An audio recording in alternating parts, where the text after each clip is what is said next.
नमस्कार. मी तेजस कमळकर आणि आज घेऊन आलो आहे कारवान, पश्मी आणि इतर श्वान शौकीनांसाठी सुद्धा एक महत्त्वाची बातमी.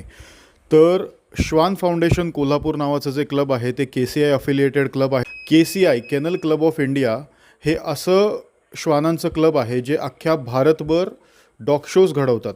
त्या डॉग शोजमध्ये पार्टिसिपेट होण्यासाठी, त्या डॉग शोजमध्ये भाग घेण्यासाठी त्यांचं एक रजिस्ट्रेशन लागतं. मी दाखवतो कोणत्या प्रकारचं रजिस्ट्रेशन लागतं.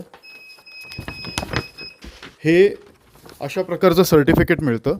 त्याच्यात बघू शकताय, हां, हे अशा प्रकारचं सर्टिफिकेट असतं. याच्यात कोणत्या जातीचा कुत्रा आहे, त्याचे कलर, असं त्याचं जन्मतारीख, नर आहे की मादी आहे, त्या कुत्र्याचं नाव, मालकाचं नाव, अशा प्रकारचं सर्टिफिकेट असतं. आणि त्याच्यात महत्त्वाचं घालतात एक मायक्रोचिप. ही मायक्रोचिप आहे, म्हणजे ही इंजेक्शन आहे एक प्रकारचं. त्याच्या आतमध्ये एक इलेक्ट्रॉनिक चिप असते, ती तुमच्या श्वानात घालतात ह्याने. आणि तो जेव्हा कधी तो श्वान स्कॅन होईल तेव्हा तो नंबर दिसतो.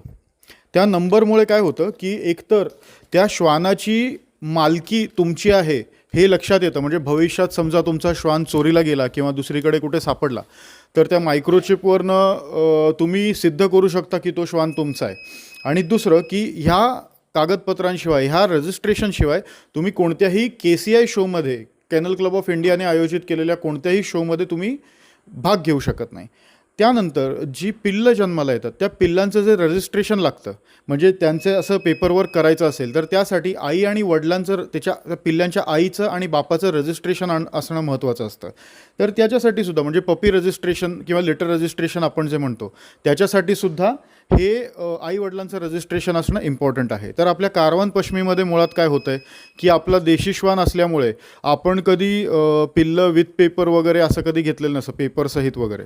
तर ज्यांच्याकडे कारवान पश्मी आहेत आणि त्यांचे डॉग्स रजिस्टर्ड नाही आहेत केनल क्लब ऑफ इंडियामध्ये, ते त्यांचे श्वान घेऊन येऊ शकतात. तिथे जज, ऑल ब्रीड जज आहेत, मिस गौरी नारगोळकर मॅडम म्हणून, त्या येणार आहेत. त्या पुण्याच्या आहेत.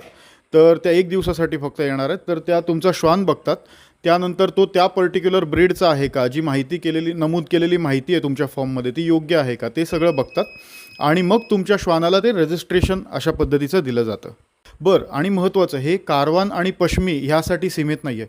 तुमचं लॅब्राडॉर असू दे, ग्रेट डेन असू दे, डाल्मेशियन असू दे, जर्मन शेफर्ड असू दे, अजून कोणतीही ब्रीड असू दे, त्याचे जर पेपर्स नसतील तर तुम्ही इथे आणून तो डॉग KCIमध्ये रजिस्ट्रेशन करून घेऊ शकता. अधिक माहितीसाठी मी खाली दिलेल्या नंबर्सवर संपर्क साधा किंवा माझी पुढची रील बघा.